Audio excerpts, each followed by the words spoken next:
Hello, hello mes petites bulles, bienvenue dans la bulle de Virgie, j'espère que vous allez bien. Un petit tirage aujourd'hui avec la bulle de Virgie. Mais oui, je me dis que j'utilise pas forcément souvent. Comme je vous disais, je voulais pas vous saouler avec. Donc voilà, je suis en train d'essayer de commencer à faire, enfin pas essayer de commencer parce que quelque part elle est déjà bien lancée, l'extension pro. Et normalement le love ira très vite derrière parce que bon voilà, comme j'ai dit, les deux prototypes sont déjà faits, donc c'est plutôt de créer les cartes, le PDF, tout ça. Mais sinon,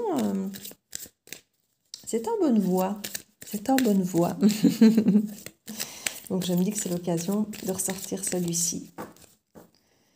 Comme je vous disais, c'est vrai que souvent quand j'ai un tirage un petit peu plus pro à faire sur le secteur professionnel, il n'y a pas beaucoup d'oracles qui sont vraiment dirigés vers ça. Donc ça, j'avais envie de faire un pro.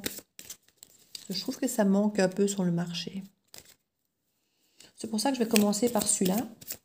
Et puis le love. Dans mon avis, je ne sais pas encore si ils vont sortir séparément ou finalement si je vais les sortir en même temps ensemble.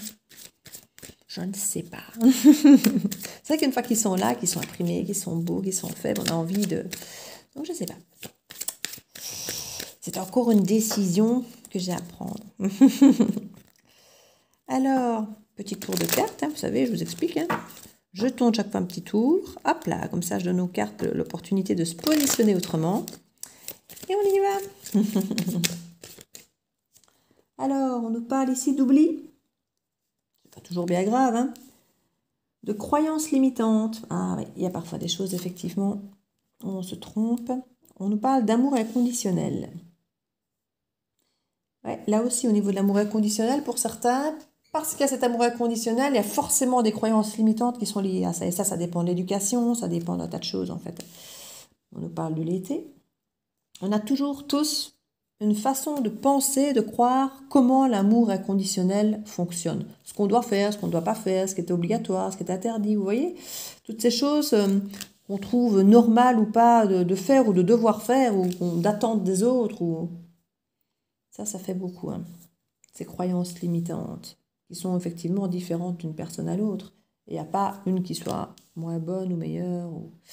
Il n'y a pas de jugement par rapport à ça. C'est toujours le fait de se retrouver avec des filtres différents, ici simplement. Et le vôtre n'est pas forcément meilleur que l'autre. C'est juste de pouvoir prendre en considération les deux et les différentes croyances limitantes. Et si on voit qu'elles nous limitent, qu'elles nous empêchent d'avancer, de les éliminer ou de les transformer ou de les amoindrir ou de les métamorphoser en une autre. Voilà. Donc ici, on nous parle d'oubli. Il y a eu peut-être un oubli de s'aimer cet été, ici qu'on nous dit. On a peut-être oublié de s'aimer, on a peut-être oublié de prendre soin de soi. On a peut-être, pour certains, mis certains projets en avant, ou certaines personnes, ou certaines situations. Et puis on a oublié finalement peut-être de prendre soin de soi comme on aurait dû le faire. Alors on nous parle aussi de cachotterie et de non-dit. Il y a peut-être effectivement des croyances limitantes qu'on a, qui font peut-être partie effectivement du fait qu'on ne doit pas dire certaines choses, qu'on ne doit pas exprimer certaines choses. Il y a parfois beaucoup d'hommes qui pensent, c'est un exemple quand j'ai beaucoup d'hommes, c'est parce que je crois que c'est plus répandu chez les hommes, mais il y a beaucoup de femmes comme ça aussi, et tous les hommes ne sont pas comme ça. Je répète toujours pour ne pas qu'on me dise, mais vous dites toujours que c'est les hommes. Non. Donc, il y a parfois beaucoup d'hommes qui peuvent effectivement, pas forcément faire des cachotteries, mais se taire, ne pas dire les choses, parce que par pudeur, parce qu'on leur a dit que voilà, qu'un homme, ça ne pleure pas, ça ne s'exprime pas, ça ne dit pas les choses. Vous voyez, il y a parfois des choses. Et c'est là que je dis parfois que c'est sous l'effet parfois de l'alcool que certains grands amoureux se révèlent. Je ne sais pas si vous avez déjà remarqué. Et ici, on parle de poser ses limites. Ça peut être de les poser face à quelqu'un qui fait des cachotteries et des non-dits, mais ça peut être aussi quelqu'un qui, quelque part, cache et fait des non-dits parce que c'est sa façon à lui de se poser ses limites, de ne pas s'exprimer, de ne pas dire à l'autre certaines choses, parce que peut-être qu'il aurait envie de lui faire des reproches ou de râler, mais que quelque part, il dit, ben non, je ne vais rien dire. Mais en attendant, l'amertume est là, vous voyez? Et toutes ces croyances limitantes, voilà, moi, on peut parfois me reprocher de faire des reproches. Oui, on me reproche de faire des reproches. Bah oui, donc finalement, les autres font des reproches aussi. Et bah oui, mais quelque part, si on ne le dit pas à l'autre, bah, comment est-ce que l'autre peut le savoir? Comment est-ce qu'on peut arranger les choses? Comment est-ce que l'autre peut savoir que ça nous blesse? Donc, quelque part, faire une forme de reproche ou en parler, parce qu'au départ, on se contente d'en parler, on ne fait pas de suite un reproche, au départ, on en parle, mais si on voit que l'autre n'a pas l'air de comprendre, ou bien ou que l'autre, voilà, il reste dans une forme de non-dit, ou qui cache ce qu'il fait, ou des choses comme ça. Et à un moment, il faut poser ses limites, aussi bien pour un que pour l'autre. Vous voyez, vous avez besoin de poser vos limites si vous vous rendez compte que l'autre a des actions qui ne vous plaisent pas, qui ne vous dit pas, mais que vous percevez qu'il y a des choses, parce que c'est toujours ça le problème avec les cachotteries et les non-dits, c'est que souvent on a des doutes, on sent il y a des choses qu'on... Voilà, et on doit poser parfois ses limites par rapport à ça. Et bon, dans certaines relations, on se dit parfois, ben oui, mais il faut laisser une liberté à chacun, pas toujours peut-être poser des questions, pas faire ceci, pas faire cela. Croyances limitantes. Vous voyez, parce qu'on a été éduqué dans ce genre de fonctionnement. Voilà, l'amour inconditionnel fait que on n'impose pas, on est tolérant, on accepte l'autre comme il est complètement. Vous voyez, tout ça, c'est bien, c'est vrai, mais en même temps, ça fait qu'on ne pose peut-être pas assez de limites parce qu'on ne veut pas brider l'autre. Vous voyez, ça peut être une forme de croyance limitante, par exemple. Vous savez, il y en a mille autres, hein. Donc, prenez ce qui vous parle, vous savez. Par rapport à cet amour inconditionnel, on nous parle d'héritage de dons. Donc on peut parler d'amour inconditionnel ici, peut-être familial. Pas qu'il y a une forme de tristesse. Peut-être que certains ne vivent pas bien ce don. Ou peut-être que certains dans la famille l'ont et pas d'autres. Et que du coup, il y a peut-être une tristesse de ce manque peut-être de dons que les autres ont et que l'autre n'a pas peut-être. Il y a vraiment une forme de charge. J'ai l'impression que cet héritage de dons, pour certains, c'est pas facile à vivre, hein. Euh, il peut y avoir une forme de transmission aussi. Alors, dans ces dons, il peut y avoir effectivement des croyances limitantes liées à l'amour inconditionnel qu'on transmet aux autres, hein. Il peut y avoir cette espèce de don d'amour, vous voyez, c'est transmettre un peu conditionnement l'amour aux autres, parce que c'est comme ça qu'on l'a reçu et c'est comme ça qu'on le transmet. Et on s'oublie parce on aime inconditionnellement les autres et on s'oublie. C'est là qu'on dit qu'il faut parfois poser ses limites, parce qu'à force de faire les choses pour les autres, on fait des efforts, on fait parce qu'on aime les autres, alors on fait les efforts, on essaie de garder des liens, on fait peut-être des choses qu'on ne ferait pas d'après nos besoins ou nos envies, mais on le fait par amour. Et puis ça peut rendre triste après, parce que finalement on ne s'écoute pas assez, on doit poser ses limites, hein, clairement, ici c'est ce qu'on nous dit. Il peut y avoir effectivement des séparations, des formes de deuil, parce qu'il y a des désillusions, il y a des déceptions, il y a des doutes, il y a des choses voilà, qui se passent peut-être pas effectivement comme on aurait voulu. On a l'impression peut-être qu'on a fait ses efforts par amour inconditionnel ou autre, et puis voilà, on a l'impression qu'il y a une forme de désillusion un petit peu par rapport à cette situation qui rend triste, qui amène vers cette forme de déception et de sentiment peut-être de perte. Ça peut aller jusqu'à l'automne ici. On nous parle que c'est quelque chose qui peut effectivement se manifester au moment de l'automne. On y est bientôt, hein. Euh, alors ici, on a par rapport à de l'héritage génétique, donc on revient encore à des choses, ça peut être des maladies, ça peut être un groupe sanguin, ça peut être un tas de choses. Ici, il y a les héritages génétiques. On dit non, pardon. Donc il peut y avoir des choses qui ont été transmises peut-être de, de père en fils ou de mère en fille, parce que parfois ce sont des choses qui sont liées au chromosome X ou Y, mais pas que. Il peut y avoir des personnes qui en veulent peut-être à leurs parents ou autres de leur avoir transmis quelque chose. Ça ne parlera pas à tout le monde, bien sûr. Et on voit ici qu'il y en a qui se rendent compte qu'ils ont eu des croyances limitantes qui sont dues à un héritage éducationnel. Donc certains, comme je dis, on leur a appris que dans l'amour inconditionnel, on fait comme ça, comme ça, comme ça, comme ça, et pas comme ça, comme ça, comme ça, comme ça. Et là, on finit par comprendre qu'on est totalement en désaccord par rapport à ça. Et on dit merci. On dit merci parce qu'on réalise que finalement, on retrouve notre propre voie, notre propre chemin.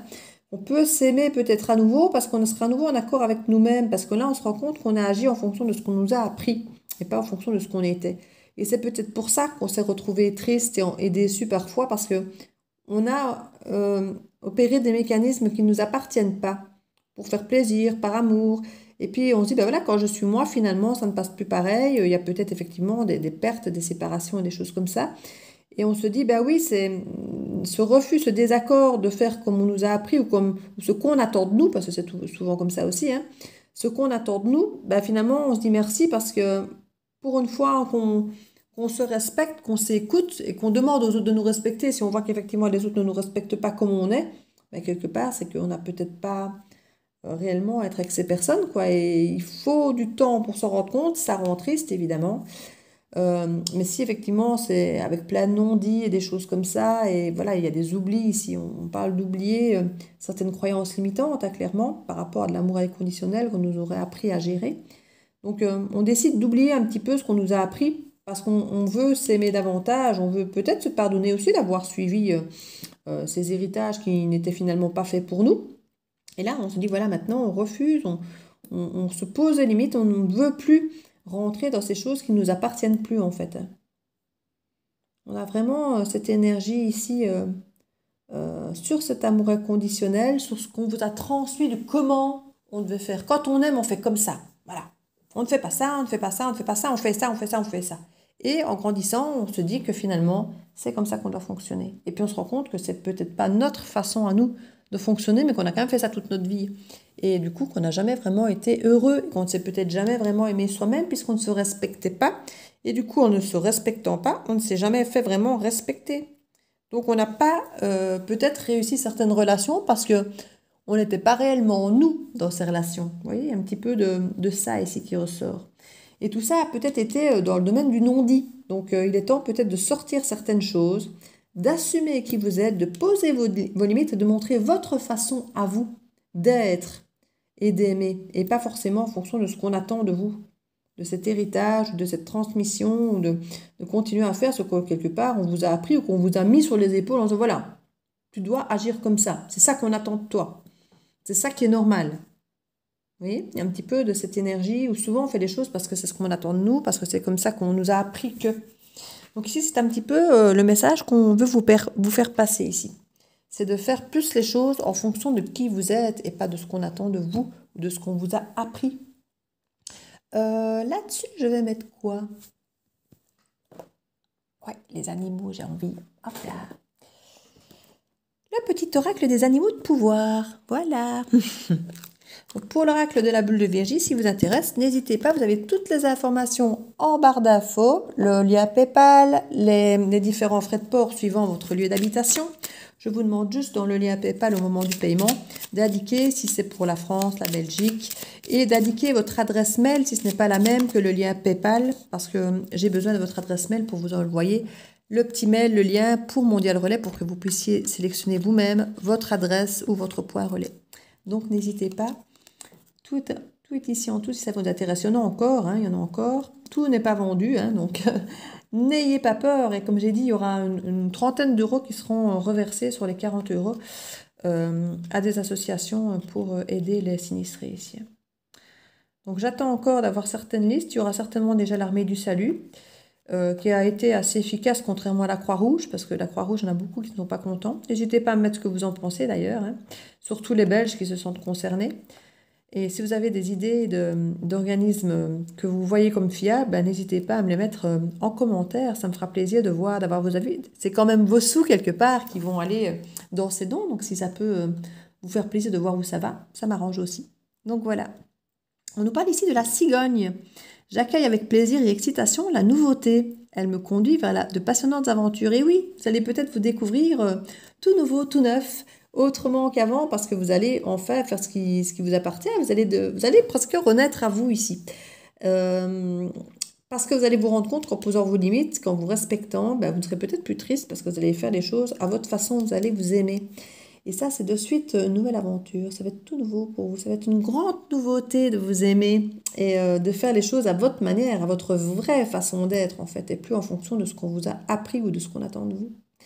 Donc voilà mes petites bulles. J'espère que cette guidance pourra vous aider. N'hésitez pas, si ça vous parle, de commenter, de liker, de partager. Et si ce n'est pas encore fait et que la guidance vous a plu, de vous abonner. Ça me fera plaisir, ça soutient la chaîne, ça coûte rien. Et ça me permet, si effectivement vous mettez des petits pouces bleus, si vous partagez, si vous vous abonnez, et tout ça, ça me permet d'être mise plus en évidence, effectivement, ça met la chaîne plus en évidence sur YouTube, et ça permet effectivement à plus de gens de pouvoir voir les messages. S'ils vous ont parlé, peut-être qu'ils leur parleront aussi, et que ça pourra les aider. Donc voilà, je vous remercie. Comme je dis, c'est un soutien qui ne coûte strictement rien, et moi, ça fait beaucoup de bien à la chaîne. Donc je vous fais plein de bisous, et je vous dis à très bientôt dans la bulle de Virgie. Ciao, ciao!